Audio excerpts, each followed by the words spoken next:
Indianapolis Colts are 5-1 on the season, best start since 2009. Colts contributor Heather Lloyd points out it was not pretty, but we're not here to draw pictures. No. We're here to look at scoreboards. No, exactly. Sparkles are for winners, as I said. So we put the sparkles on. Even if it was an ugly win, it was a win, right? I wasn't worried. I mean, were you worried? Was anyone worried? Yeah, a little bit. Yeah. Actually, I was worried. Before the game even started, the Colts lost 2 players during pregame warm-ups. I mean, is this an NFL record? Has anyone ever done this before? First, Anthony Richardson suffered an orbital fracture when a stretching band snapped and hit him in the eye. He had to go to the hospital, so Riley Leonard was activated as the backup quarterback. Then, in another freak accident, Shavarius Ward and Drew Ogletree collided while running drills on the field, and Ward went out with a concussion. Shane Steichen said the incidents kind of rattled the team. They had to refocus in the locker room before the start of the game. But once they got out there, it was all business. The Colts moved down the field as Daniel Jones went back and forth, targeting Josh Downs and Tyler Warren, and it ended with a Warren touchdown. That's the first time this season the Colts ended their first possession with a touchdown. Daniel Jones was 22 of 30 for 212 yards, 2 touchdowns, 1 interception. He also ran for 20 yards and a touchdown. Jonathan Taylor had another strong day with 21 carries for 123 yards and a touchdown.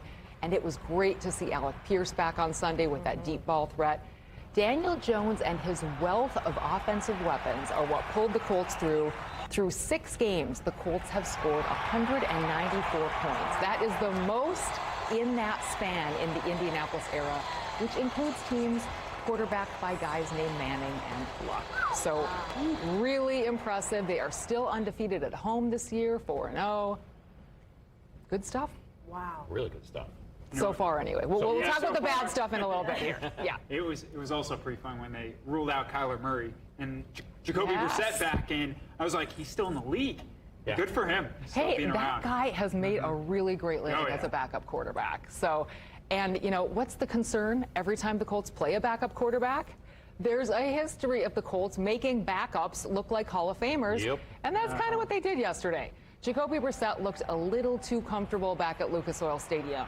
And without Shavarius Ward and Kenny Moore, the Colts defense didn't put up the kind of fight we hoped to see.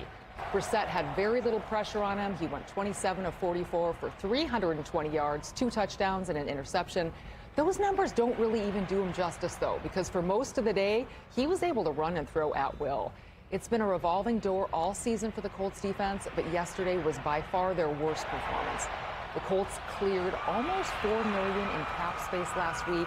It kind of begs the question of whether they're looking to make a move before that November trade deadline. So I have some suggestions. You always have. I always have thoughts. So call her. I'm willing to share. Okay, so let's talk about the kicking game a little bit. We have a new but familiar face. Another familiar face on Sunday. You know, we saw Spencer Schrader go out last week with a knee injury, which unfortunately sidelined him for the season. Just a devastating blow for a guy who was having a fantastic year, and he had really solidified that Colts kicking game. So the Colts worked out kickers last week and ended up bringing back Michael Badgley, a.k.a. the Money Badger, who kicked for the team in 2021. He sat out with a torn hamstring last season, but he was perfect on Sunday.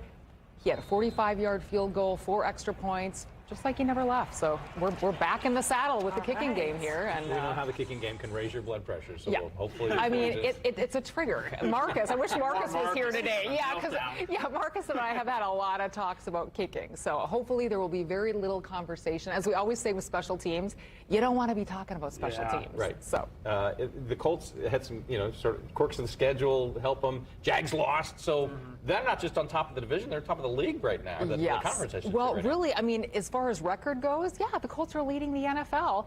The Texans were on a bye this week, and the Titans are basically a bye week for everyone they play this season. So, the Colts, look at them, sitting back alone at the top of the AFC South. Jaguars a little bit behind them there. Texans, Titans are, it's sad what's happening. No, it's not sad. Not for us. But the Colts head back to LA to face the Chargers this week, though. So really, they're going to have to be on it. This is going to be a big challenge for them. The Chargers are 4-2. They lead the AFC West. So what you have here this week is a matchup between 2 of the top teams in the AFC. I'm just glad we can call the Colts one of the top teams in the NFL, really, right? But they're going to have to keep going out there and proving it week after week. And this week's going to require a little bit more of them. So I hope the defense is up to the task here to go back to LA and beat the Chargers. I was in the airport yesterday and was sitting next to some Colts fans who, on the other side, had San Diego and Padres hats on. But still Charger fans, still obviously there. And so they were animatedly talking about how big this game. We're week 7, and for both of those franchises, we're still talking about huge games. Well, I mean, you got Daniel Jones, you've got Justin Herbert. I mean, it's really going to be a fun game. And Jim Harbaugh is just such a passionate, fun coach to watch. So it'll be interesting to watch him this week as we lead up to this matchup. But yeah, offense I feel great about. Defense. Let's figure some things out. It feels a little bit like they're trying to play a defense right now that they don't have the horses for. Yep. So I hope they can figure something out here. Lou Anarumo's mad scientist. Let's go back to the lab and maybe avoid freak pregame injuries. That would help. Yes. I mean, how? Let me That's throw out very a bizarre. name. Let me throw out a name. Whose name All did you right. throw out? Trey Hendrickson. Trey Hendrickson. Heck yeah. I mean, I don't know how much Go cap. get him. They cleared $4 million of cap space. Is that enough? I mean, Probably not. Bring the guy. Remember, you're going to have to sign Daniel Jones. You're going to have to sign Alec Pierce. But heck yeah, I'd Why not? Trey Hendrickson. The AFC's wide open.